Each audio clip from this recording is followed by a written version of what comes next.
Aí, hoje a gente vai falar sobre a hipocondria.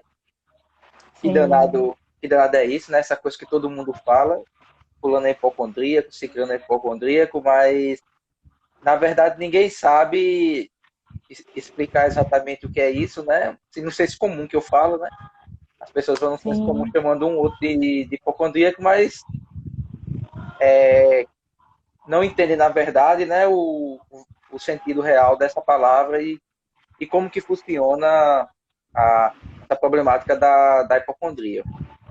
uhum, E, sobretudo, também nós vamos correlacionar com o atual cenário que nós estamos vivendo, que é extremamente propício para que as pessoas que têm hipocondria possam mergulhar cada vez mais nela e quem não tem, mas que tenha um traçozinho ali já no pé dela, possa se manifestar sim, durante esse período de pandemia, né? E é a ansiedade e a hipocondria, eu acho que são dois que estão aí bem ativos durante esse nosso período de isolamento social. Eles estão trabalhando bem para fazer mal, né?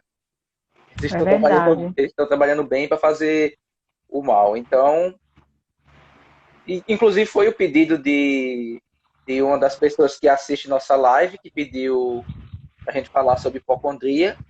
A live passada da Uhum. gente, semana passada, foi de ansiedade. Também foi um pedido das pessoas que assistem nossas lives. E aí, Josias, tudo bom, meu querido? E o, o que a gente vai tratar na próxima semana também é um pedido do pessoal que assiste nossa live, né? Que é Verdade. acho que é o pós-pandemia, né? A próxima semana, se não me engano.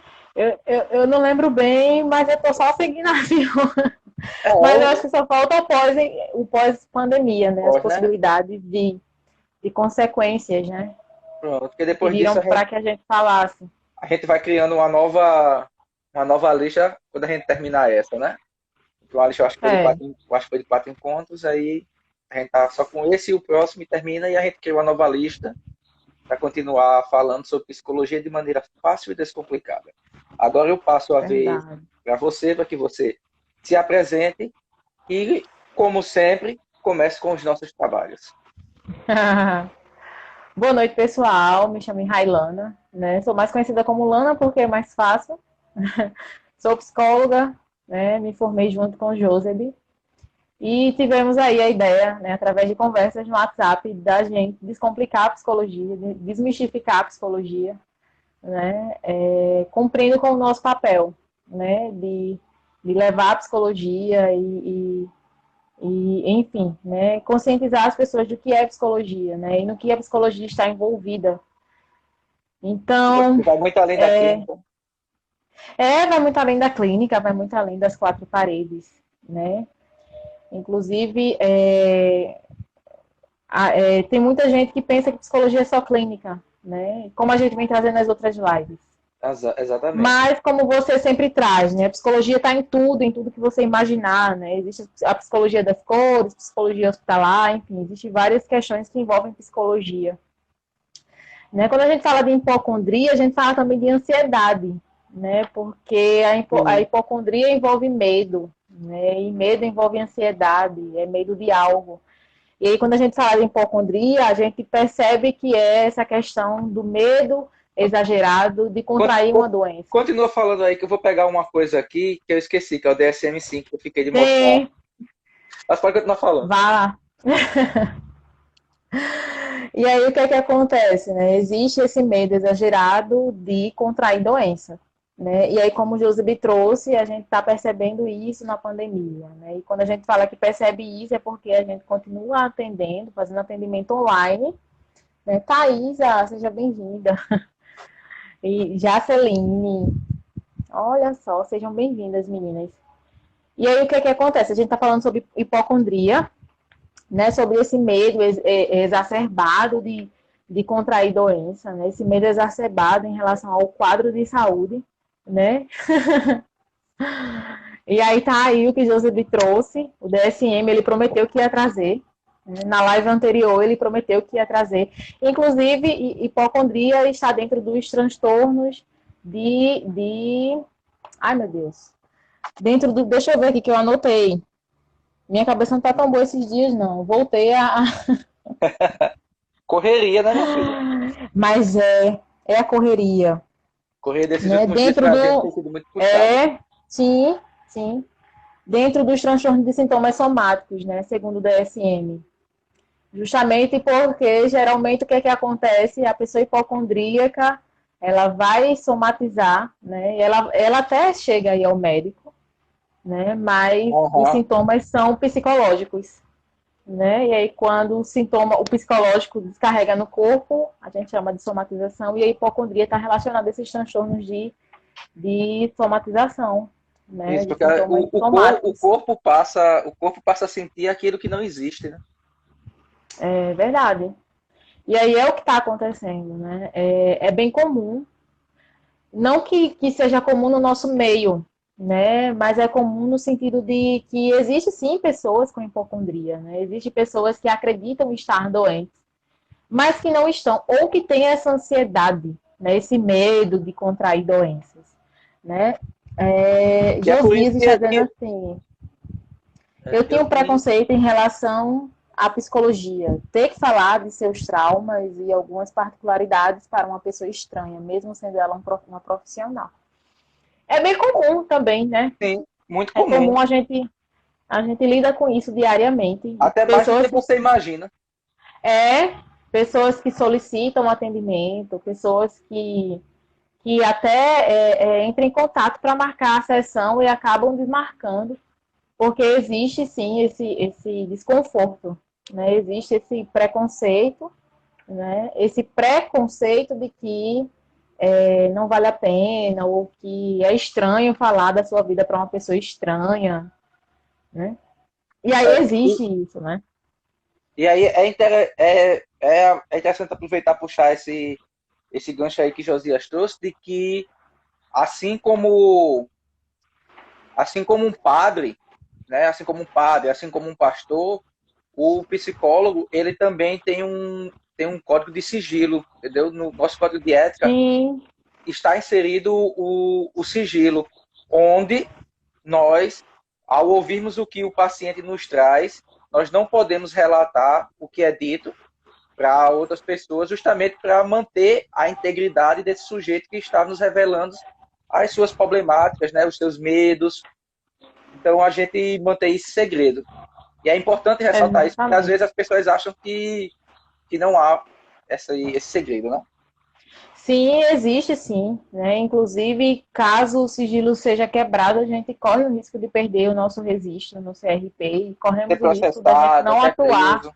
né? Ser processado, ser preso. Então, é claro que eu disser assim, então confie em mim, confie em Joseph, né? Não é bem assim, né? A pessoa Uhum. tem que ter essa ciência de que o profissional está ali, né? Diante de uma pessoa, né? E que tem que cumprir um rigor ético, né? Que é o do nosso código de ética. É complicado, né? A Estava questão da procurando aqui o confiança, dito curso.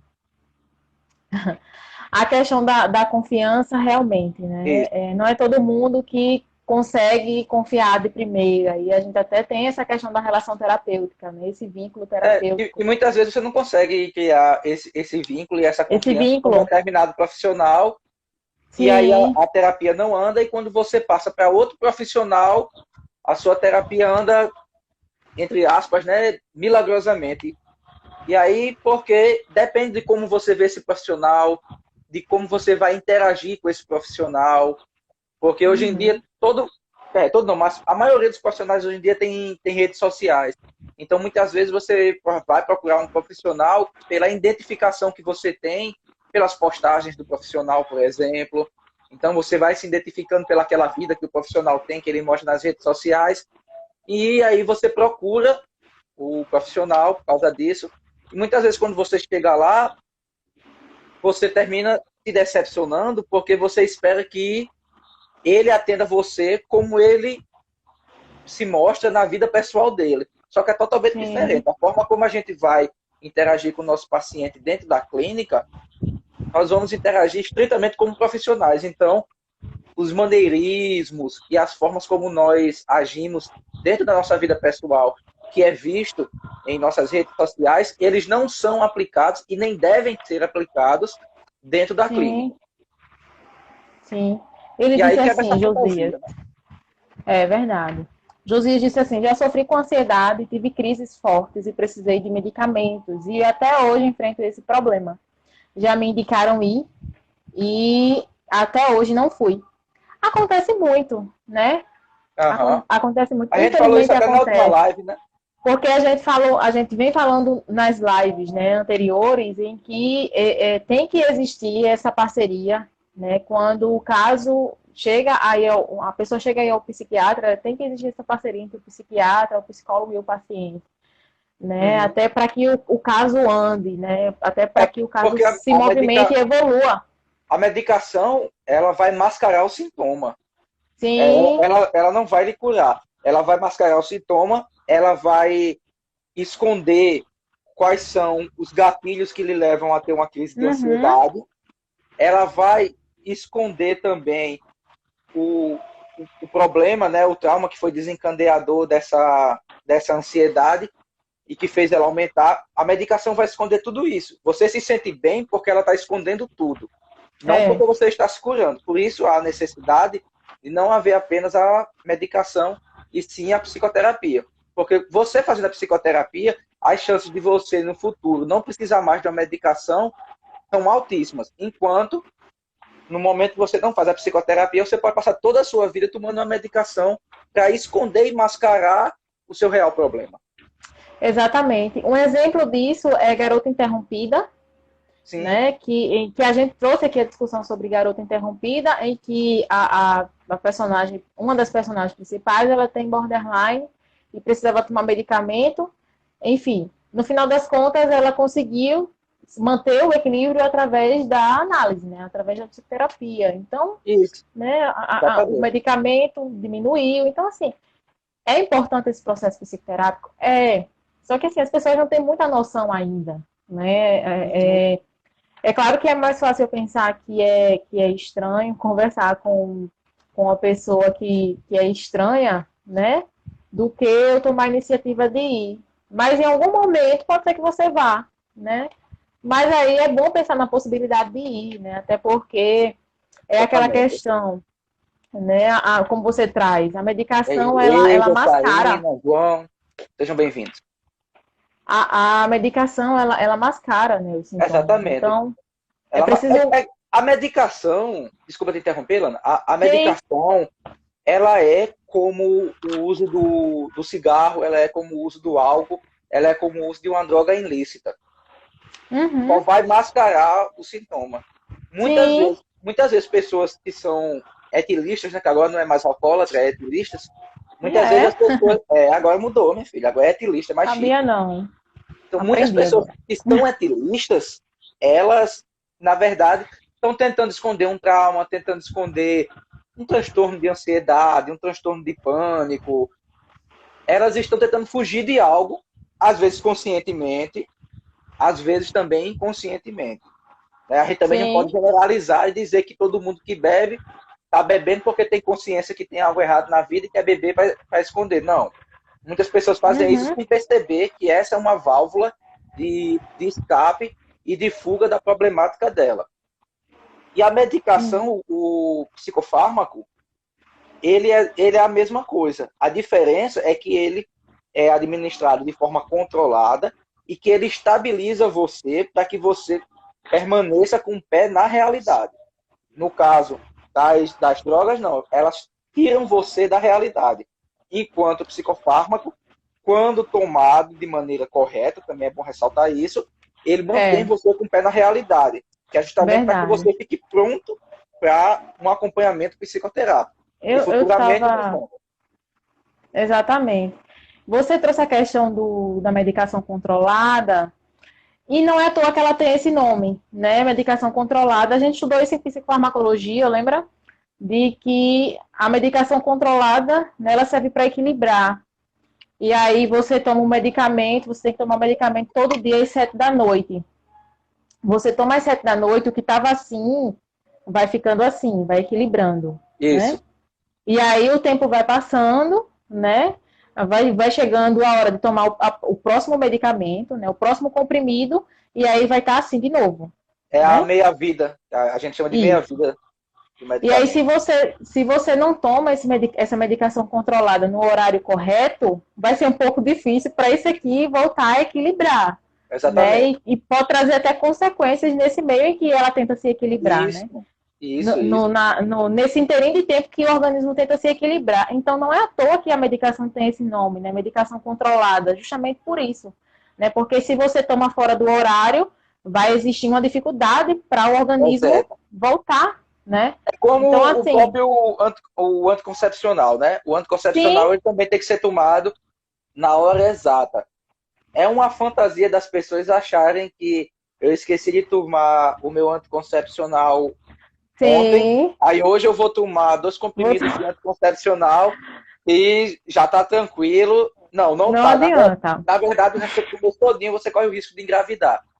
A mesma coisa é o remédio tarja preta, o psicofármaco, o remédio controlado, Exatamente. como Antibiótico for também, que chamar, o tem um horário, antibiótico, isso. né? Essas Essas medicações medicações, elas de exigem isso, equilíbrio, né? É, elas exigem isso para manter esse equilíbrio, para que o seu corpo sim, fique em homeostase, fique controlado. Tá? exatamente. Controlada, né? E aí o que é que acontece, né? Um dos tratamentos para hipocondria, e aí eu já vou dar um pulo enorme, porque eu comecei falando só um pouco do que era Uhum. e coloquei aqui onde é que ele se encaixa no DSM, né? Uhum. Mas a Então, assim, pergunta aí depois dele foi bem válida, a pergunta foi do ouvinte. a participação dele. É bom porque a gente começa a Olha enfatizar, aí, né, ó, nessa questão, né? a Ruth aí falando, ó, já fez muito isso com contraceptivo.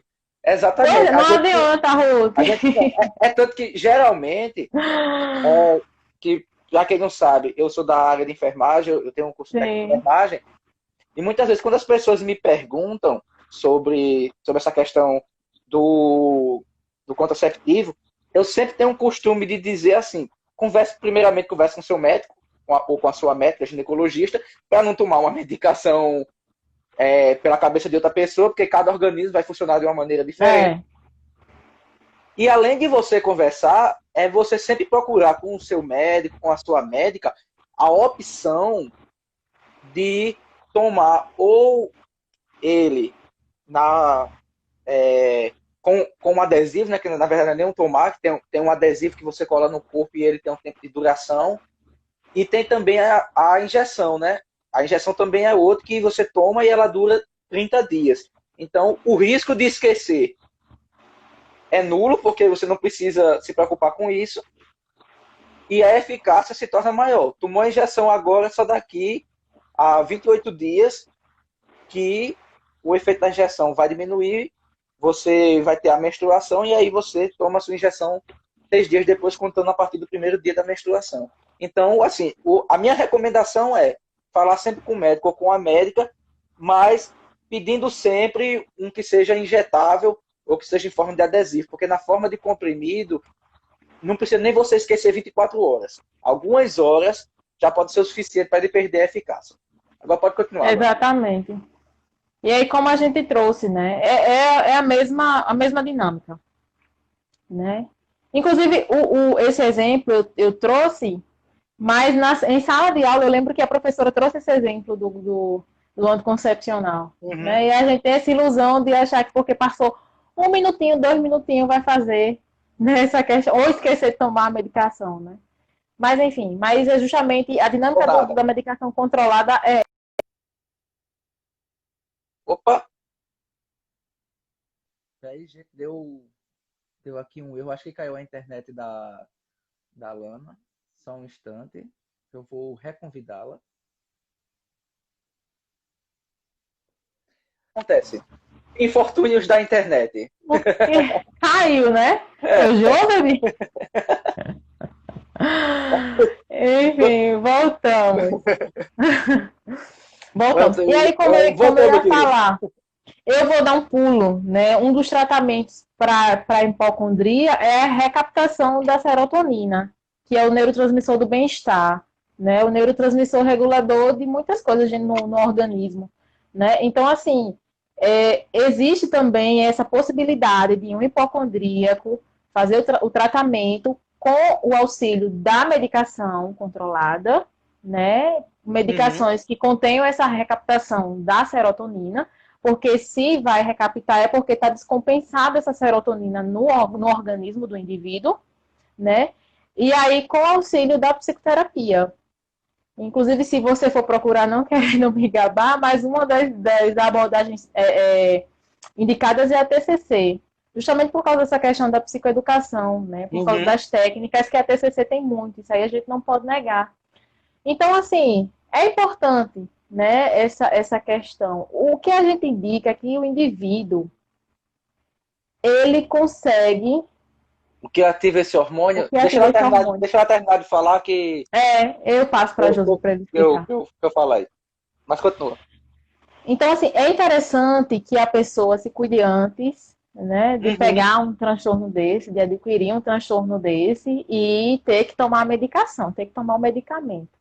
Né? Não é, e aí eu vou enfatizar novamente, não é que você está doido, tá? É que você está com o organismo desregulado, está desequilibrado. Alguma coisa no seu organismo está desequilibrado e você vai precisar da medicação para regular, né? Para equilibrar. Né? E aí, se você quiser responder a pergunta agora, pode ficar à vontade. Josias, nós temos a serotonina, nós temos a endorfina, e nós temos Caramba, esqueci o nome do terceiro hormônio, a endorfina, serotonina e dopamina. Esses três hormônios em específico, eles, quando eles estão equilibrados no nosso corpo, nós estamos com um bem-estar lá em cima, entendeu? Aquele dia que você acorda de bem com a vida, que você acorda alegre, que você acorda disposto, você não faz nem ideia porque que você acordou assim. Às vezes você tá com dívida para pagar, tá com confusão no trabalho, mas do nada você acorda assim. Não. Sua serotonina, sua endorfina, sua dopamina, eles estão todos assim, ó, controladinhos, estão todos bem estabilizados. E quando ocorre isso, você tá bem. Inclusive, são hormônios que também estão correlacionados com um sentimento de recompensa. E o que seria o sentimento de recompensa? É quando você faz algo e a resposta daquilo que você fez é prazeroso. Vamos supor, você ajuda uma pessoa e depois que você ajuda aquela pessoa, a pessoa agradece e vai-se embora e você, do nada, você fica feliz. Ou seja, foi ativado o seu mecanismo de recompensa, você teve uma alta dose de dopamina e de serotonina e elas sobem e aí você fica feliz, porque você foi recompensado através desses hormônios que muitas pessoas chamam também de hormônios da felicidade. Então, você fica ali feliz. Então, são diversas coisas que podem ativar. O sexo também ativa esses hormônios. E aí, por isso que tem a taxa da pessoa estar bem, estar relaxada, porque esses hormônios também relaxam a musculatura. São hormônios que também ajudam a controlar o sono. Por isso que pessoas ansiosas tendem a ter insônia. Porque esses hormônios estão descontrolados. Então, eles praticamente, assim, de maneira bem superficial, eles praticamente controlam o básico da nossa vida, esses hormônios. Verdade. Então, quando um deles só estiver desregulado, você vai sentir alguma diferença no seu organismo. Drogas. Vou citar a cocaína, por exemplo. A cocaína, ela imita no organismo da pessoa a dopamina, que é um hormônio diretamente ligado à recompensa. Ela imita a dopamina. Então, quanto mais a pessoa está ali cheirando a cocaína, é como se o cérebro da pessoa tivesse ali dando altas doses de dopamina. Por isso que o sujeito se sente recompensado em usar as drogas e quer usar de novo elas. Por quê? Porque elas reproduzem o efeito desses hormônios da felicidade. E aí, quando o sujeito não tem agora, o sujeito fica triste. Oi. Josebe, entrou a professora, a atual professora de... Ai, meu Deus, neuroanatomia, né, da Nassau, Jaiana. Oi, e aí, né, seja bem-vinda, né? Não sei se ela continua, mas aí ela entrou, ela bem que sabe, né, desses assuntos, né? Tá bem presente, Levanta a mão mas pode continuar, desculpa. Eu gosto bem desse assunto, que lá na sala eu fui monitor de neuroanatomia, né? Eu sou apaixonado pela área da anatomia e fisiologia. Sim, E, então, basicamente, é assim que funciona. Claro, tem muitos outros fatores, tem muitas outras coisas. Só que aí ia caber uma live só voltada para explicar o funcionamento dos hormônios. sim, de Mas, hormônios, né? basicamente, Josias, é assim que funciona. Então, quando você está com tristeza, ó, eu tenho muita insônia, então significa que provavelmente teria que tomar medicamento. Aí, Ruth, vai depender. Vai depender por quê? Porque o seu caso de insônia pode ser um caso que esteja ligado à ansiedade, né, como a gente falou. E aí, se tiver ligado a isso, tem que saber o nível. Porque se não for um nível tão alto, mesmo ela podendo causar insônia, apenas um acompanhamento psicoterápico pode ser responsável para que você volte a ter o seu sono normal e você não precise da medicação. E também há o fator genético. Você pode ser uma das pessoas que são contempladas a ter pouca necessidade de sono. Tem pessoas que dormem pouco e estão bem. Tem pessoas que têm a insônia, dormem pouco e ficam extremamente mal, irritadas, sonolentas durante o dia. E aí vem também outros fatores, às vezes a pessoa que a imunidade baixa. Tem várias coisas que podem acontecer. Mas se a pessoa dorme pouco, porém a pessoa acorda bem, está sempre ativa, com energia, então isso possa ser que você geneticamente seja propício a dormir menos. Também tem esse fator daí. Então, é necessário investigar primeiro para saber o real motivo. Mas se a tua falta de sono te faz mal, eu recomendaria que você procurasse um psicólogo. Por quê? Porque você pode ir direto para um tratamento psicoterápico, se não for nada muito grave, e não precisar de medicação. E se precisar, o psicólogo vai lhe encaminhar para o psiquiatra para ele prescrever a medicação e você fazer os dois tratamentos em paralelo e se livrar da insônia. Exatamente. E pode ser até algo momentâneo, Sim, pode ser algo momentâneo. né? Pode ser algo Nesse momentâneo. momento de pandemia, muitas pessoas Sim, com certeza estão com insônia.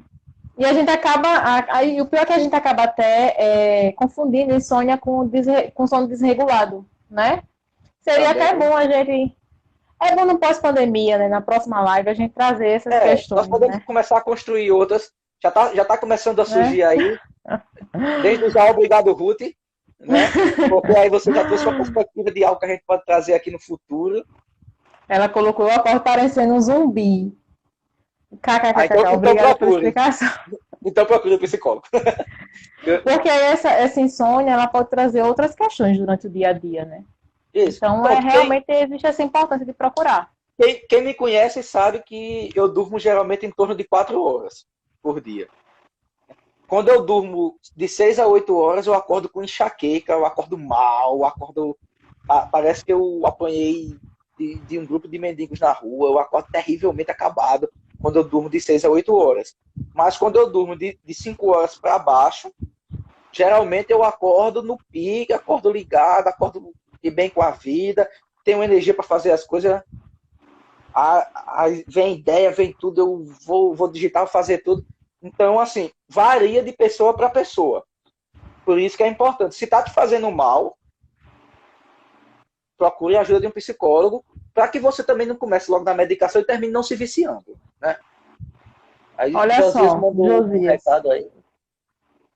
Ele colocou assim, a rede pública fornece esse tipo de tratamento, já que nem sempre você pode pagar, né, a sequência de consultas, né? A questão da nossa profissão ser muito elitizada ainda.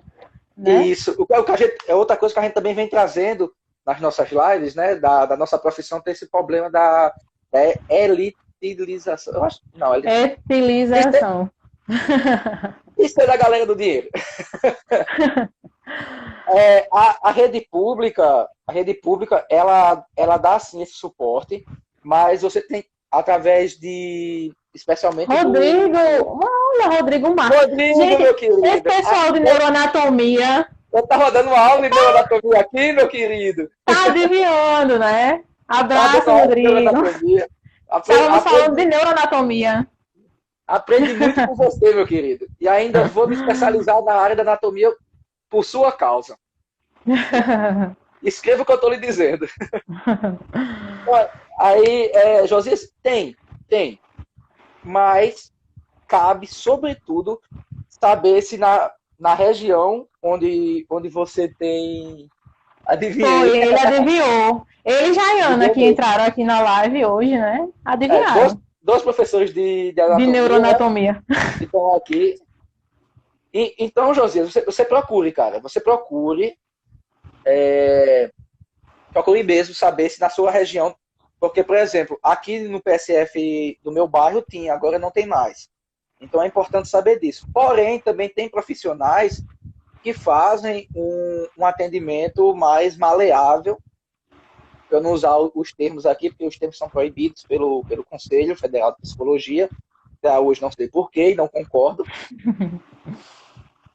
Mas tem profissionais que fazem um atendimento mais maleável justamente para quem não tem a condição financeira de pagar por uma consulta cheia, porque a gente sabe que é caro. Inclusive nós, durante o nosso processo de estudo, né, durante esses 5 anos de estudo, nós tivemos que fazer terapia, e a gente sabe o quanto a gente lutou para conseguir um profissional que ajustasse a terapia às nossas condições financeiras, né? Então a gente sabe disso. E eu pelo menos... Quem foi? Poliana. Eu pelo menos eu tenho assim essa maleabilidade de estar ajudando as pessoas. Assim. É que eu não posso falar. Dá pra entender. Digo nada a você, viu? O conselho lhe caçar. Então você procure, porque tem profissionais que conseguem ajustar para quem não tem uma renda para pagar um valor cheio. Tem profissionais que conseguem.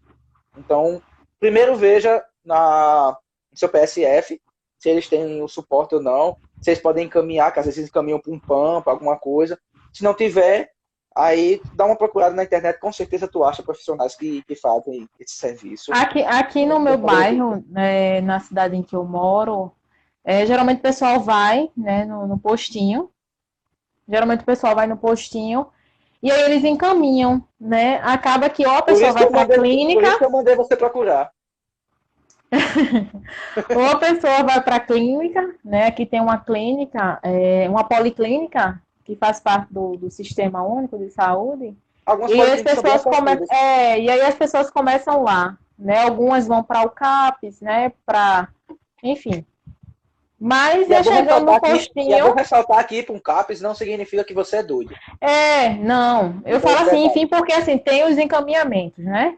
Uhum. Então, assim, é só chegar no postinho e perguntar, né? É também questão de interesse. Se o indivíduo também não se interessa, o psicólogo não vai atrás, né? Até porque não seria ético. Não tem como a gente adivinhar. Né? Não seria ético a gente ir atrás do paciente, né? Assim, para estar procurando, você quer fazer terapia? E fazendo toda aquela propaganda, né? Então, assim, o ideal é que a pessoa procure, né? Se a pessoa procurou, né? Porque está interessada, porque tem essas questões aí. E aí, voltando... Foi muito interessante o psicofármaco e tal, porque abriu portas para a gente explicar muita coisa aqui, foi muito proveitoso. E a gente falando de hipocondria, né? E aí acaba vindo ansiedade, é porque um assunto puxa o outro. Mas né? é porque aqui, eu estou aqui aberto com... Sim, fale aí. Isso, mostra para o pessoal. DSM aberto, que é o livro que a gente fala em todas as lives, é o DSM, o Manual Diagnóstico e Estatístico de Transtornos Mentais, a edição número 5, que é a Bíblia da Saúde Mental, que é onde nós nos guiamos, tanto nós quanto os psiquiatras. Ele é completo em relação às doenças e os sofrimentos mentais. Então, nele, como a Alana já trouxe, né, que a hipocondria, ela está ligada nos transtornos de sintomas somáticos. Isso. Travou geral agora a língua. Mas o nome da hipocondria no nosso manual é transtorno de ansiedade de doença. Então você vê que tem o dado de ansiedade, que é como a gente tem até falado na outra live, né? Transtorno de ansiedade de doença. É como ela é conhecida. E por que tem esse nome, né?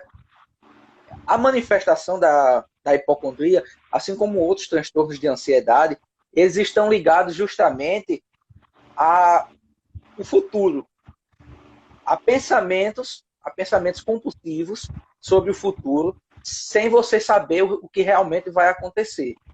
E aí, no caso da hipocondria, é o medo de, possivelmente, você estar com uma doença ou você ter uma doença. Por isso a ansiedade, porque você não tem, nem você sabe se vai ter. Mas você tem um processo ansioso sobre essa relação de terei, não terei, como será. E aí você então começa a entrar no quadro da doença hipocondríaca. Pode continuar aí, Ilana, que depois eu volto de novo. Sim, exatamente. Então, assim, geralmente pessoas hipocondríacas apresentam uma obsessão, né, um excesso de energia. Elas gastam muita energia nessa questão de doença, né, nessa questão do quadro de saúde delas. Né? Então, é isso que resume bem essa questão da hipocondria. Né? E assim como a ansiedade, o hipocondríaco ele pode se autodiagnosticar, ele pode se perceber. Né? É claro que alguns transtornos eles são mais complexos e aí o indivíduo ele não vai conseguir se autoperceber com facilidade. Né? É claro que assim, quando a gente fala se autodiagnosticar, não é que o indivíduo ele vá ter domínio sobre um diagnóstico, né? E não vai ter. Isso. É preciso uma investigação clínica na maioria dos transtornos mentais. Sim, é preciso, como a gente vem enfatizando aqui. Né? Mas aí o que acontece? O indivíduo consegue se perceber. Ele consegue se perceber. Né? E aí acaba que, se tem excesso, não tem equilíbrio. Se não tem equilíbrio, está anormal. Está anormal. É uma coisa atípica do indivíduo. Né? Essa obsessão toda, né, por esse quadro de saúde. E aí é até bom a gente diferenciar a hipocondria de toque, né, também. Porque, assim, né, tá acontecendo há muito. Rituais, né? Há rituais parecidos, sim, né? O comportamento obsessivo-compulsivo. Sim, exatamente, exatamente. Então é bom a gente também trazer essa diferença, né? Porque, assim, tá existindo os dois no meio dessa pandemia. Está, sem dúvidas, né? E aí, quando a gente vai pesquisar sobre hipocondria, a gente percebe que o número de hipocondríacos aumentou depois de toda essa questão digital, né? De todo esse excesso de informações, né? Através dos meios digitais. E aí, por que aumenta? Porque as pessoas começam a pesquisar mais. Quem nunca foi no Dr. Google, né? Estou sentindo dor de cabeça. Pois é, né? Dor de cabeça. Eu tô com insônia, tô com isso, e aí começa a colocar os sintomas para relacionar alguma doença no Google, aí aparece câncer, e a pessoa vai, fica desesperada, acha que vai morrer. Enfim, câncer de útero, né? E a pessoa é homem. Exatamente. Coisas absurdas, né? Então, justamente, vai muito nessa lógica, muito nesse sentido de que, né, esse excesso de informações pode sim desenvolver o quadro hipocondríaco, né? Mas, assim, a pessoa tem que se auto-perceber, né? Tem que perceber os excessos, porque se existe esse excesso de preocupação com o quadro de saúde, é porque existe uma falta, né, de reconhecimento de que está tudo bem, de que não vai acontecer nada, né? Então, vai muito nessa questão. É um gasto de energia imenso, né? E aí acontece constrangimento com o médico, porque geralmente o hipocondríaco, ele vai até um médico, ele faz exames, e ele realmente tem sintomas. Né? Porque ele vai com certeza porque ele sente sintomas, ele tem sintomas. O médico percebe que ele tem sintomas, tem toda uma sintomatologia de uma determinada doença, mas muitas vezes aquela sintomatologia toda é só questão psicológica. Né? Quem nunca foi... né? Muito obrigado, minha querida. Obrigada. Quem nunca foi até um hospital, né, e acabou chegando lá com ânsia de vômito, vomitando muito. De uma coisa e era outra. Pois é, e aí quando você chega aí, né? O médico vai passar um calmante, você estava ansioso, né? Então, enfim, Exatamente. então acontece, era o quê? Era o seu emocional se manifestando no seu corpo. Então é o que acontece com o hipocondríaco, né? Ele vai ao médico, ele faz exames, né? E aí o médico, e aí o resultado dos exames não dão nada, né? E aí o médico vai, e aí é até perigoso. Por que é perigoso? Porque pode ser, né, que o médico acabe passando exames mais delicados, exames que possam, né, prejudicar a saúde do indivíduo. Ou o médico pode diagnosticar errado, Sim, devido a você manifestar tão claramente aqueles sintomas e o médico terminar crendo que, de fato, você está sentindo aquilo e diagnosticar você de forma errada e botar medicações na qual você não tem necessidade de tomar. Também tem isso. exatamente, exatamente. Então, assim, existe, né, essas desvantagens, né? Claro que não existe vantagem nenhuma e nenhuma desregulação emocional e comportamental, né?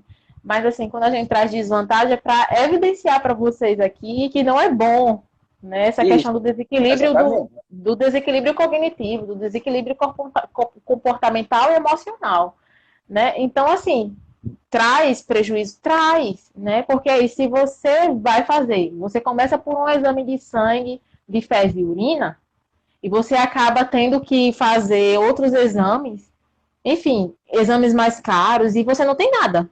É só questão psicológica.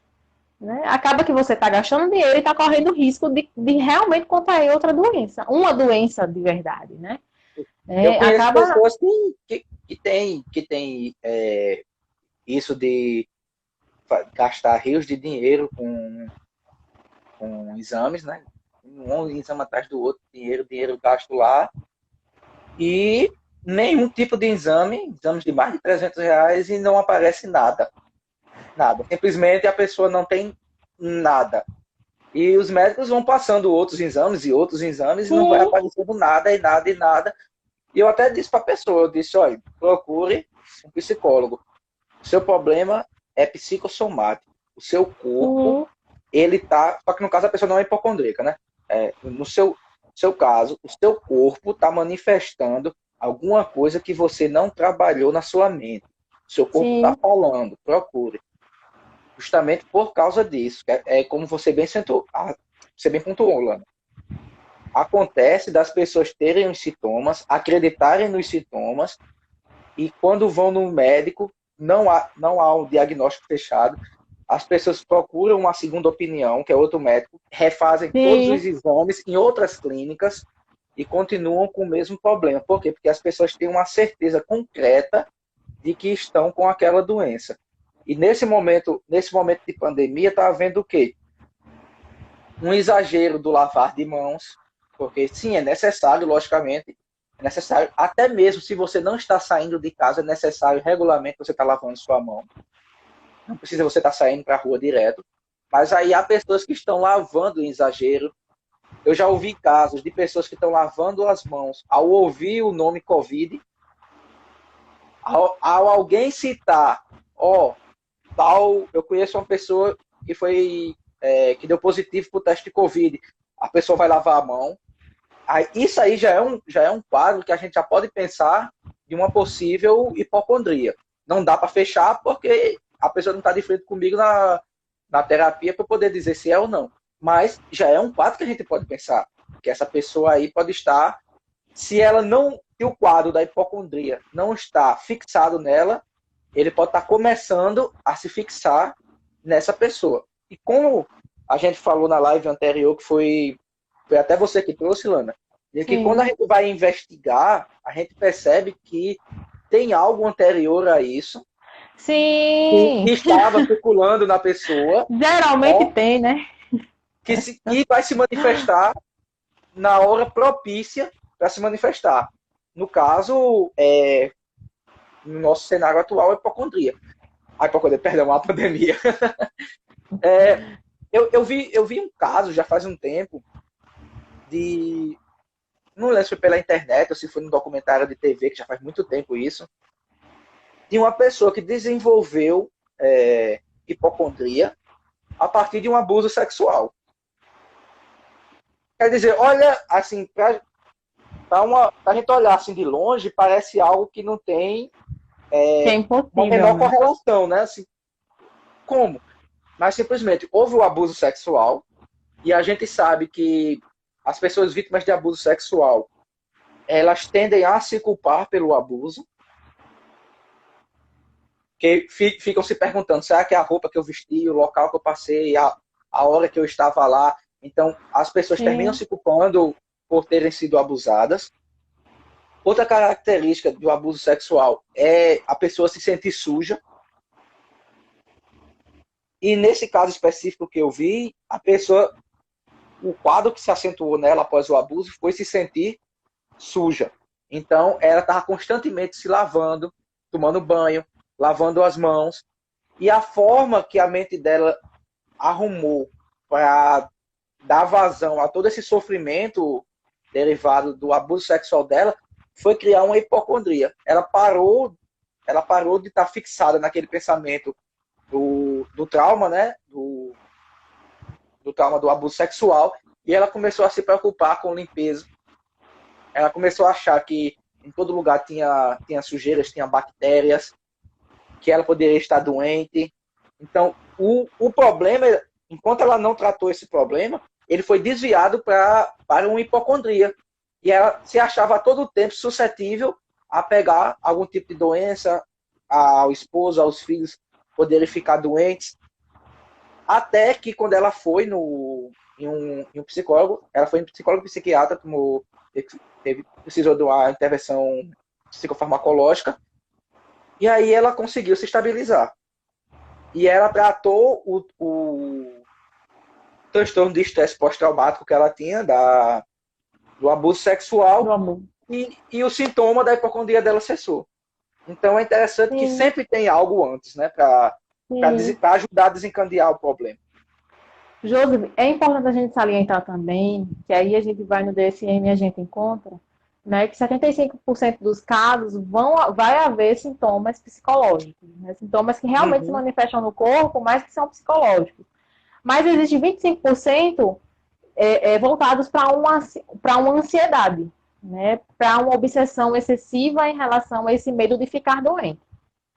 Isso. Às vezes leva até Né? o E isolamento aí, social. sim, e aí o que que acontece, né? Como eu trouxe aqui, a importância da gente diferenciar um pouco de toque, né? Porque toque tem todo um ritual, tem toda uma credibilidade de que alguém vai morrer, de que alguma coisa vai acontecer. Toque é mais essa questão de rituais, né? Uhum. A hipocondria é mais essa questão de preocupação com o quadro de saúde, né? É. Claro que no toque, O ritual se dá pela preocupação. Né? sim, No sim, toque há o sim, ritual, mas não sim, devido a uma preocupação desse sim, jeito. Né? não, né? Existem outras preocupações, né? Então, assim, é bom a gente trazer essa diferençazinha, né? Então, assim, as pessoas vão ao médico e aí pode ser que troquem de médico várias vezes porque elas querem alguém que lhes digam que elas estão Confirme. doentes, que confirme. E se o médico não confirma, aí para aquela pessoa aquele médico não Uhum. é confiável e ele está dando o diagnóstico errado, né? Então, assim, a pessoa se submete a exames invasivos e aí pode prejudicar, né? E aí existe esse constrangimento de estar trocando de médico, né? Enfim, existe toda uma questão que realmente preocupa, que é preocupante, Sim, né? E aí se torna preocupante para a família também, porque acaba que as pessoas que exatamente. têm esse tipo de transtorno acabam prejudicando as relações interpessoais, né? Isso. Porque elas prejudicam a relação Exato. com elas mesmas, né? A relação interpessoal e acabam prejudicando a relação interpessoal, relações intra e interpessoal, né? E Justamente aí por conta vem dessa as obsessão. comorbidades, né? Vem as Sim, porque comorbidades. são pessoas que acabam vivendo para a doença, né? Ou Sem para a ter a doença. possibilidade da Pior é isso. doença, sem ter a doença, né? Sem ter. É uma coisa bem. Eu Parece tô vendo, sinistro, eu tô mas até vendo aqui acontece. no DSM, que está aqui aberto, a prevalência, eu achei bem interessante isso, que é uma prevalência de 5% nos, nos encaminhamentos ambulatórios de neurologia, 5% dos pacientes que são encaminhados, eles são diagnosticados com a hipocondria. Se a gente for pensar, é até um número relativamente considerável, né? Sim, sim, sim, sim. E aqui também está que a incidência desses sintomas conversivos persistentes individuais é estimada de 2 a 5 pessoas, quando o sintoma é persistente, de 2 a 5 pessoas a cada 100 mil por ano. Aí você pode dizer assim, só 5 pessoas a cada 100 mil por ano é pouco. O Brasil tem mais de 2 milhões, 200, é. mais de 20 milhões, mais de 200 milhões de pessoas, perdão. 200 milhões. 1 milhão são 10 vezes 100 mil pessoas. Então, nós temos 200 milhões de brasileiros. Um pouco mais do que isso, né? Então, calcule aí quantos por ano vão ser diagnosticados com hipocondria. Né? Então, é um número bastante alto. Com certeza. Né? E considerável. Assim, parece baixo, né? Mas, na verdade ele não é. E tem uma coisa aqui também interessante, que é sobre a questão de gênero da hipocondria, que mostra que ele é de 2 a 3 vezes mais comum no sexo feminino. Por que será, hein? Eu acredito que talvez porque as mulheres tendem a ser naturalmente mais ansiosas com o futuro, né? Sim, mais ansiosas, somos mais emotivas também. Isso. Né? Mais sensitivas. Aí junta uma coisa com a outra. Né? Então, acaba juntando uma coisa com a outra e resulta nesse, infelizmente, né? Ansiedade, hipocondria. Né? A prevalência vai ser no sexo feminino. Nós homens até temos, sim, ansiedade, porque todo mundo tem, né? Mas, assim, como nós homens, poucos, né? Porque a maioria de nós homens não tem essa atenção múltipla, né? Não consegue desenvolver diversas tarefas ao mesmo tempo, diferente das mulheres, que evolutivamente as mulheres desenvolveram essa atenção múltipla, enquanto o homem é seletivo, fazer uma coisa por vez.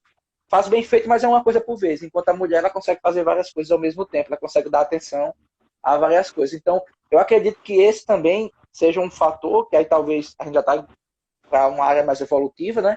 Um fator evolutivo que termina contribuindo negativamente para toda essa ansiedade da mulher. Porque nós homens, quando estamos no trabalho, geralmente nós estamos no trabalho. Quando a gente está em casa, geralmente a gente está em casa. Quando a gente está na casa de um amigo tomando uma cerveja, a gente está ali tomando a cerveja, né? A mulher não. A mulher está no trabalho, mas ela está pensando em casa. É verdade. Tá no caminho que vai fazer como mulher, casa, o que vai comprar, né? O que está faltando. Na festa de amanhã. Isso. No namorado, no marido, no filho. Não, e quando está em casa, a mulher também, além de estar fazendo 200 coisas em casa, ela ainda está pensando, eu tenho que lembrar o meu marido, ou meu namorado, ou meu noivo, para ele comprar tal coisa quando ele voltar do serviço. Porque se depender da gente, a gente não lembra. Então, até isso a mulher tem que fazer. Então, o nível de estresse, é um ser de multitarefas, né? Eu que o diga. Então, assim, e fora as outras questões, né? Específicas da mulher mesmo. Uhum. E aí, tá explicado, né? Essa questão da hipocondria ser prevalente no sexo feminino. Tá bem explicado, né? Tanto hipocondria quanto ansiedade, né? E apesar de existir uma obsessão e uma ansiedade, né? Ele tá dentro dos transtornos de sintomas somáticos, né? Então, né? O que é que acontece, né? Como é que a gente pode prevenir essa questão da hipocondria, né? Não alimentar paranoias. Né, que é quase impossível hoje. Né? Às vezes a gente deixa de assistir o jornal. É difícil. A gente deixa de assistir o jornal, né? E acaba que a gente está num grupo e chega a mensagem no grupo sobre o Covid. E aí a gente traz hipocondria para a nossa situação atual. Então é assim, quando alguém chega no grupo e diz, olha, fulano de tal pegou o Covid. E foi assim, ele acha, né? Existe a hipótese de que foi assim, assim, assado. E aí, o que é que aquela pessoa, se aquela pessoa for hipocondríaca, ela já vai tomar aquilo para ela. Né? Então, eu devo estar também com uma pessoa espirrou no ônibus. já é o suficiente. Tu tá entendendo? Então, assim, né, eu acredito que eu também. E aí a pessoa começa assim a espirrar também, a pessoa começa a desenvolver também, ou começa a ter uma ansiedade voltada para aquela doença, né? Será que eu vou pegar? Isso. Será que eu tô? Já Né? Então é. vai bem nesse sentido aí, né? O mundo hoje está muito. As coisas estão para ontem, é muita informação, É tudo né? muito Não tem como a acelerado. gente tudo muito acelerado, a gente, como eu acho que eu trouxe na outra live, né, que hoje a gente não mata mais um leão por dia, a gente mata Sim. vários leões por dia, né? Então, assim, e aí quando a gente matou 3 ontem, hoje tem que matar mais 3, e aí no foco de matar os 3 de hoje, a gente já esqueceu como foi que a gente matou os 3 de ontem. Então, E vai muito. tem os que deixa guardado para amanhã. E ainda tem os guardados para o outro dia, né? Então, vai muito Felizmente. para essa questão também da aceleração, dessa questão de aumento de informação, né? Então, assim, é bom evitar informações, né? Se chega mensagem no grupo, se você vê que aquele grupo não vai fazer bem, que vai trazer pensamentos disfuncionais, que chegarão ao ponto de desregular sua cognição, silencie o grupo, não precisa você abrir, né? E aí explique para as Exato. pessoas, eu vou me afastar um pouco do grupo, né, por Uhum. motivos pessoais, né? Sejam Isso. assertivos em relação a essas questões de grupo do WhatsApp que Exatamente. mandam bombardeio de informações sobre o Covid, né? E aí informações que acabam fazendo mal E para a aí, pessoa. você já está numa posição fragilizada, né? Você já se encontra fragilizada Sim, devido à sua própria problemática da hipocondria, e aí você termina abraçando cada vez mais essa problemática, você termina abraçando mesmo que se você não está, mas alguém vai chegar perto de você que está, alguém da sua família que está saindo para trabalhar vai no caminho ser infectado e vai infectar você dentro de casa. E aí a paranoia vai cada vez sendo maior, cada vez crescendo. Então é importante policiar, como você está falando. Se a gente vê que não rende frutos positivos no que a gente está fazendo ali, naquele ambiente virtual que nós estamos, ou até mesmo no sim, ambiente presencial, é sai exatamente. e assim, olha, eu vou ter que sair, eu tô saindo dos grupos agora, depois eu volto, tô precisando resolver algumas coisas, e aí os grupos estão fazendo perder um pouco de tempo. Saia com educação, né? E, É verdade. e evite, e evite potencializar o seu sofrimento. Porque quem Exatamente. vai mais sofrer com isso é você e não aquelas pessoas que estão transmitindo essas, essas notícias extremamente prejudiciais, né? E agora a nossa Isso mesmo. live está acabando a primeira parte da nossa live, já rápido, feito rastilho de É, nós estamos falando sobre hipocondria. isso. E aí, se você tiver alguma dúvida Bruna, sobre hipocondria, manda pergunta aí para a gente, descasca aí sua dúvida que nós damos aqui o feedback. como Certo? estávamos Aí, falando, né? Essa questão de ser a gente estava dando assertivo, as dicas, né? né? De ser assertivo nessa época. Não receber tantas informações assim, né? Se vê que está fazendo mal, saia de forma educada, mas saia, né? Isso. É, Sai a francesinha no popular. é isso, A francesa, a né? francesinha, um negócio assim. Se não quiser dar justificativa, né, na hora de sair de um grupo, mas silencie o grupo, arquive, deixa ele lá quietinho, né? Ignore, finge demência. Porque acaba que alimenta, né? Alimenta essa questão do medo, essa questão da ansiedade de pegar o Covid, enfim, e várias pessoas vão, viu, sentir febre, sentir os sintomas do Covid, mas que não vão estar com o Covid, né? E não vão ter nada, nem um E resfriado. aí pode até correr o risco delas irem para o hospital e realmente contrair de verdade o Covid. Então, assim, a importância de Isso é se pior. auto-perceber, né? A Uhum. importância do autoconhecimento, e a gente sempre enfatiza isso aqui, o autoconhecimento é uma ferramenta muito poderosa. Né? Uma Sim, pena com que as certeza. pessoas não valorizam a ferramenta chamada autoconhecimento, né? Essa ferramenta que é muito importante para que a gente lide com as situações diárias. Né? E aí, eu e Josi estamos de amarelo, mas a gente não está falando sobre o setembro amarelo, não estamos falando sobre suicídio, tá? Falamos sobre hipocondria. Não foi combinada essa questão da gente chegar aqui de amarelo, né? Nem se tivesse sido combinado. Mas, enfim, essa é a minha contribuição que eu dou, né, sobre hipocondria. É um prazer estar com vocês, tá? Não sei se Josi vai querer falar mais alguma coisa, né? A gente voltou só para encerrar, né? Eu lembrei agora de pontuar aqui o... Aí você lembrou de pontuar no final, né? Isso é muito engraçado. Eu acho que Mas, olha, o pessoal que entrou pensou até que a gente estava falando realmente de Setembro Amarelo. Eu tenho até umas coisas para pontuar aqui. Sim, pontue. Do DSM, né? Ah, é porque... Boa. É porque vocês são maduros. Boa. Não somos palmeirenses. Então, é interessante, olha, aqui no DSM, no tópico de desenvolvimento e curso, Sim. ele vai dizer que a manifestação inicial do transtorno da hipocondria começa no início ou no meio da idade adulta. Então a gente vê que é relacionado mais o começo dela é relacionado ao público jovem, que é exatamente o público que tem mais ansiedade mesmo, né? Que está com as perspectivas de vida, o que será da vida, está estudando, eu tenho que dar conta disso, eu tenho que dar conta daquilo.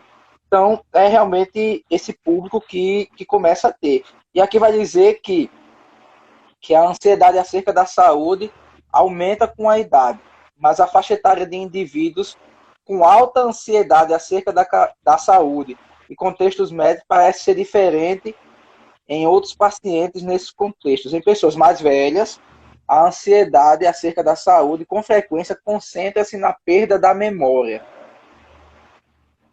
E nas crianças é raro. O que é que isso aqui quer dizer, né? Quer dizer que no começo da nossa idade adulta, da nossa vida adulta, da nossa jornada para com o mundo e com o mundo, é quando ela se manifesta, que é justamente quando a gente tem mais a preocupação da vida, né? Preocupação de lidar com a vida. Pronto, Lana agora está vivendo isso até mais do que eu, apesar de eu ser ansioso e tudo mais, mas eu já tô caminhando para os 40, então não... Sim! Eu já tô na fase de pensar na memória. E quando a gente vai ficando mais velha, geralmente é isso. A preocupação com a saúde é voltada para as consequências da idade, né? As consequências da velhice. Que aí também é algo natural, porque eu acho que qualquer pessoa que vai envelhecendo vai se preocupando com essas questões relacionadas à saúde da idade, né? E aí tem as doenças também, né? As doenças que a velhice pode trazer, né? Aí quando você já tem a hipocondria jovem e ela não é bem tratada ou não é tratada, e quanto mais velho você vai ficando, mais acentuada ela vai se tornando e aí vai comprometendo cada vez mais, porque ela pode levar ao isolamento social, ela pode levar a um quadro depressivo, ela pode levar a um quadro, a tentativa de suicídio, devido a toda a angústia que a pessoa sente, ao medo de uma doença inerente daquela pessoa. Depois a pessoa começa a projetar também esse medo nos outros, de que os outros também podem estar doentes. Então, é por isso que é importante, quando a gente começa a sentir algo diferente, ver o que está começando a se preocupar em exagero em relação a se estar doente, se pode estar doente, se vai ficar doente, é procurar logo uma ajuda. Procurar logo uma ajuda para evitar que esse quadro se acentue até as idades maiores, né? É importante a gente ter esse manejo com nós mesmos. Sim. E aí, se você quiser pontuar alguma coisa aí relacionado a esses dados que eu trouxe. Sim, e aí a gente volta para aquela questão, né, de ter um certo cuidado antes para não se prejudicar depois, né? Porque se aí você tem hipocondria na idade de você jovem adulto, você quanto jovem adulto, vai piorar ao longo do tempo, né? E aí se você não trata, se você não cuida, só piora. Só piora. Então, assim, o que eu quero pontuar é essa questão, né, da gente se cuidar, né? Cuidar da saúde mental, né? Procurar fazer psicoterapia para se conhecer. Se alimentar bem, praticar exercício. Sim. E aí é aquela questão, né? às vezes as pessoas não vão para psicoterapia, eu sei que o assunto é hipocondria, né? Mas eu quero trazer isso aqui. Mas o tratamento, um dos tratamentos é a É a psicoterapia. psicoterapia, né? Mas, assim, às vezes as pessoas não vão. Inclusive, pode até existir uma certa resistência do hipocondríaco de ir para a psicoterapia, porque ele sabe que Ele lá, acha que a doença é física, né? ele sabe que lá ele vai descobrir que não é doença física, né? É doença É. psicológica mesmo. Foi interessante falar isso, porque o hipocondríaco ele tem a característica dele abraçar a hipocondria para si mesmo, dele abraçar a Isso, doença para si, é, como um objeto de conforto até, e ele não sim, quer perder aquilo. sim. E aí pode Muito, existir muito bem colocado. essa resistência de ir à psicoterapia, que é um dos tratamentos da hipocondria, né? E pode existir essa resistência devido a esse apego à doença ou à possibilidade de doença, Isso, né? Então pode existir, já existe muitas resistências. Eu sei que realmente não é fácil se olhar, né? É muito fácil a gente olhar o outro, é fácil olhar você, eu olhar seus defeitos, olhar suas qualidades, mas é difícil para mim eu me ver, né? Isso acontece com frequência, né? Mas é os nossos defeitos são necessário nossas qualidades, né? É difícil a isso. gente se ver. É difícil a gente se Seja no ver, defeito ou na né? É qualidade. difícil a gente se olhar no espelho, Tá? né? Então a gente acaba confiando no espelho, né? No espelho externo, né? O outro. A gente confia no outro para dizer, para que o outro diga quem somos, né? Então, assim, Aham. né? Enfim, é bom procurar psicoterapia para se conhecer. Sim, Se ver dói, mas o interessante é que você se abrace, é abrace a necessário. sua história, porque é necessário você se abraçar em algum momento Uhum. para lidar consigo mesmo, né? E aí pode acontecer de não se desenvolver uma hipocondria se você tiver passado por um processo psicoterápico, porque você se autoconhece, você sabe como é que você já tem uma ideia de como você enfrenta esse, Isso, exatamente. né? É importante porque quando você vai se conhecer, né, quando você vai nesse processo de autoconhecimento, você vai perceber os pontos de fragilidade que você tem para dar vazão a um transtorno como esse da hipocondria, né?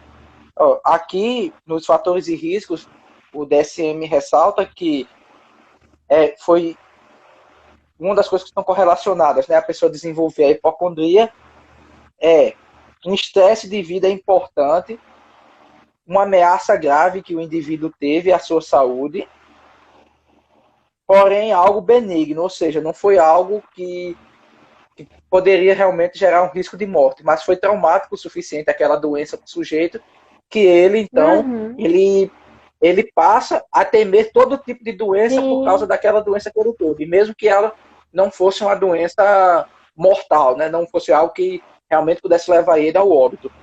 Isso aí são os fatores ambientais colocados pelo DSM. E o DSM também bota os outros fatores que são os modificadores de curso, onde ele vai dizer que metade dos indivíduos com transtorno de ansiedade, doença ou hipocondria, eles têm a doença de forma transitória e é associado muitas vezes a alguns quadros psiquiátricos, a comorbidade, que aí justamente a gente vem aquela questão que a gente falou, né? Que nunca uma doença mental ela vem sozinha, né? O transtorno leva a outros, né? isso De ele ter a falou. aprovação de outra pessoa, de ter a aprovação de outra pessoa para ter um tipo de segurança ou Sim, firmeza. é Exatamente. exatamente isso, né? O hipocondríaco, Egre, ele tem um costume justamente dele ter essa confirmação do outro, mas é Sim, a confirmação da doença. Ele quer ter a confirmação da doença. Ele quer que as pessoas ao redor dele confirmem que ele está doente, confirmem que ele tem um câncer, um Covid, seja lá o que uhum, for, ele quer que as pessoas confirmem. Porque no momento que as pessoas confirmam, ele aceita a doença, como a gente falou agora há pouco, né? Ele abraça essa doença, ele não tem, para ele não tem a necessidade do tratamento, e automaticamente ele não tem a necessidade do tratamento da hipocondria, então ele não tem necessidade de lidar com os seus traumas. Né? É um movimento de esquiva que gera nesse sujeito um ganho, mas não um ganho benéfico. É um ganho negativo, né? Ele tem um reforço negativo aí. E o DSM aqui também coloca que geralmente essas pessoas têm um histórico de abuso infantil, até correlaciona com o que eu falei Sim. O exemplo que você trouxe. de um abuso sexual, né? Do abuso sexual que eu vi. Então, ó, tá vendo? Um abuso infantil, uma doença grave na infância também, e aí eles podem predispor o transtorno na idade adulta. Ou seja, muitas vezes quando a pessoa é abusada sexualmente na infância, ou teve alguma doença na infância que gerou um trauma muito grande, esse sujeito pode, na fase adulta, manifestar a hipocondria, que é uma forma de defesa. É uma forma de defesa de ter que lidar com aquele trauma, que foi tão forte que ele não consegue suportar em nível consciente, né? Em nível consciente ele não consegue suportar. Então ele vai criando estratégias e meios de esquiva. Ele vai estar sempre nessa constante esquiva. Ele vai esquivando daqui, esquivando dali e vai tendo seus ganhos. Esses ganhos compensatórios que, na verdade, mascaram o problema, potencializando o outro, e o sujeito fica num loop. Ele fica ali perdido em um ciclo vicioso, onde ele nem procura tratar o trauma, que ia cortar esse transtorno, e ao mesmo tempo também ele fica alimentando o transtorno porque ele está já num lugar seguro. Apesar de todo o sofrimento que ele sente, ele está num lugar seguro. Exatamente. É verdade. Né? E aí, isso traz à tona a questão do que a gente sempre traz, né? Se não trata, vai piorar. Né? Uhum. Infelizmente, é claro que é difícil você mexer em uma situação de abuso sexual, né? Mas muitas vezes é necessário, porque aquele trauma, ele traz outras consequências. Além das consequências que trouxe naquele momento, né, do ato, ele traz consequências futuras. Isso. Né? E você vê que nesse caso da hipocondria específico, né, que a gente está falando aqui, porque é algo que, se a gente for olhar em um primeiro plano, não tem nada a ver com abuso sexual, né? No primeiro plano, o que é que tem a ver o sujeito com hipocondria se ele for abusado sexualmente, né? Porém, né, a gente vê aí que o abuso sexual e o não tratamento desse trauma, que aí eu trago aquele caso que eu acho que foi na primeira live que eu trouxe, né? De que a pessoa sofreu o abuso sexual junto com esse processo de culpa e do trauma em si, a pessoa começou a se sentir suja, e esse se sentir sujo levou a querer estar sempre se banhando, lavando as mãos, e esse ritual compulsivo de estar lavando as mãos e tudo, levou ela a começar a ter medo de doenças, e aí o medo de doenças cresceu e virou uma hipocondria a partir de um abuso sexual. Então, claro, não só no caso do abuso sexual, mas é importante nós tratarmos os nossos traumas, enfrentarmos os nossos medos, olharmos para o abismo que há em nós e deixar que ele olhe de volta e a gente possa contemplar o que tem lá, por mais doloroso que seja, e tratar, para que o nosso corpo não termine sendo o receptáculo de nossa dor, se expressando de forma tão prejudicial ao nosso convívio e para nós mesmos, né, internamente. Joseb, a gente traz essa questão da negação, né? E aí, atualmente, tem uma série que é até nova na Netflix. E aí, Raif? Eu tô sempre me atualizando, né? Isso aí é bem evidente que eu não paro de me atualizar em relação a essas questões de série na Netflix. E aí tem uma série agora que é Eu Nunca. E aí é bem assim, drama adolescente. Mas no meio dessa história tem um pai que faleceu e a filha que amava muito esse pai, e depois da morte do pai ela fica paraplégica. Ela não consegue andar. Ela fica na cadeira de roda mesmo, na cadeira de rodas mesmo. E ela passa 3 meses sem conseguir andar. Foi algum acidente, alguma coisa? Não foi. Somatização, né? Porque ela não conseguiu lidar com a morte do pai. Então, assim... Não trabalhou o luto, né? Não trabalhou o luto. Então, percebe o quanto negar, né, essa... Porque se ela não trabalhou é porque ela se negou. Né? Isso. Se ela, o luto tem 5 fases, ela se negou, né? Ficou no primeiro estado, na negação. No primeiro estado ainda, né? A negação. A negação. Pronto, eu tenho um caso de um amigo meu de infância. Ele teve alguns problemas com a família, de relacionamento, né? Com a família. Quem nunca, né? Mas ele teve um que foi muito elevado. E no caso dele, a família se separou e tudo, tal, teve um bocado de confusão. E ele chegou um ponto que ele estava andando na rua num bloco de carnaval, se não me falha a memória, eu acho. Ou foi alguma coisa de passeata política, não me recordo porque faz alguns anos. E ele simplesmente ficou paraplégico. Ele estava andando e caiu no chão e não se movia. Pronto, acabou-se. Levaram ele para o hospital, ninguém entendia nada. A sorte que ele mesmo teve a sacada de perceber o que ele estava sentindo, né? De perceber que aquilo dali poderia ser referente ao estresse que ele estava convivendo com a família dele. E a médica ficou desesperada, porque a médica não sabia o que estava acontecendo, porque as pessoas que trouxeram relataram que ele só estava andando e simplesmente ele caiu e ela pegava tudo mais, apalpava, né, como a gente chama na área médica, e ele não sentia nada. Era como se realmente tivesse havido uma ruptura na coluna dele. E ele, sabiamente, teve essa sacada e disse para a médica: não, me passa um calmante que eu volto a andar.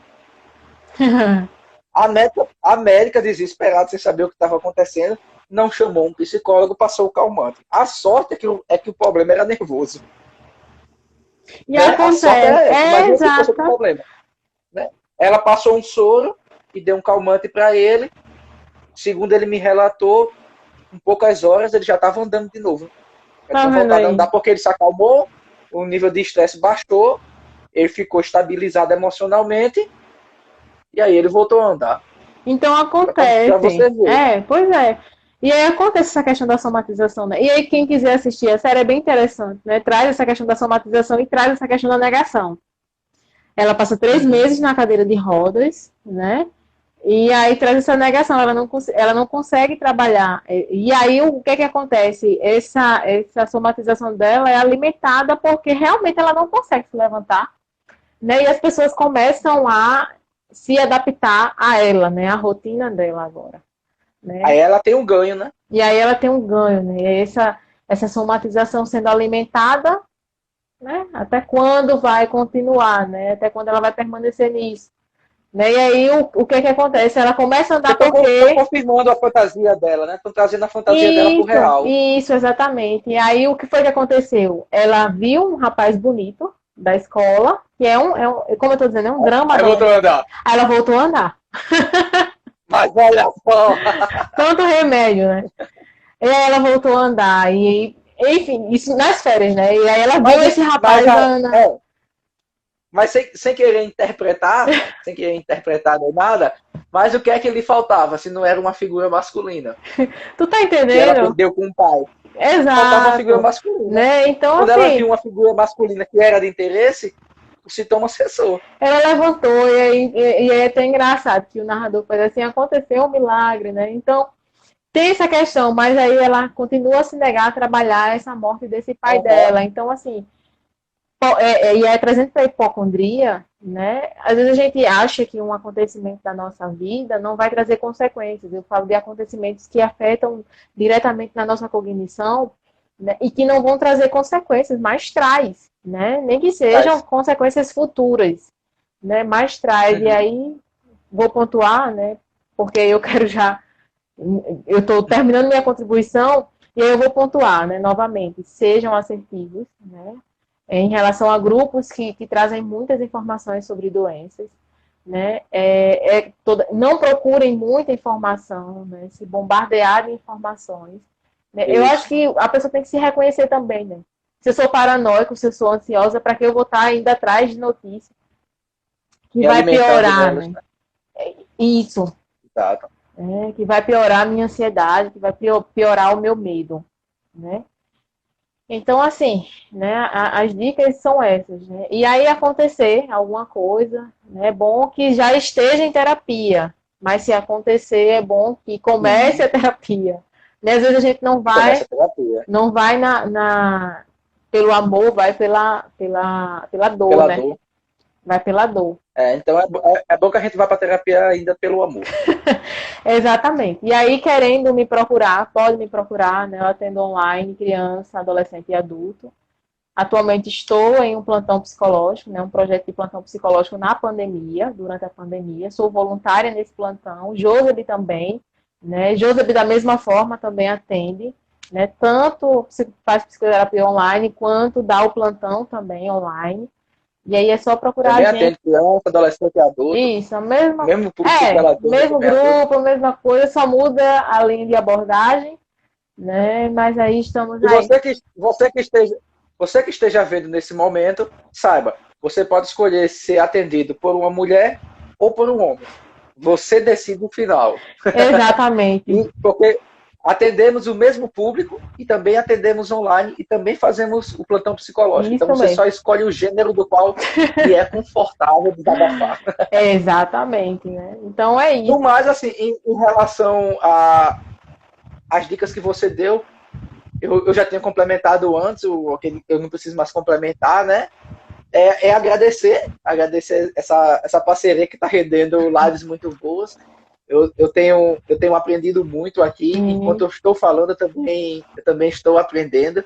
Isso para mim é muito gratificante. A gente vê que muitas pessoas aqui estão tirando dúvidas, né? E estão aprendendo também junto com a gente, que também é extremamente gratificante. E aí o que eu posso dizer é obrigado a você, Lana. Eu que agradeço. Obrigado a todo mundo que assistiu às lives e que assiste, a quem vai assistir pelo YouTube, que essa semana eu vou tomar força e vou colocar todos os vídeos que estão ativados no YouTube. Importantíssimo, não esqueça. Vou colocar todos essa semana. A partir de amanhã eu já vou começar a colocar os vídeos que estão atrasados no YouTube e vai ficar tudo lá, bem tranquilo. Então, no mais, é isso. Muito obrigado a todos, muito obrigado, Alana, e até a próxima. Até a próxima. Tchau, tchau.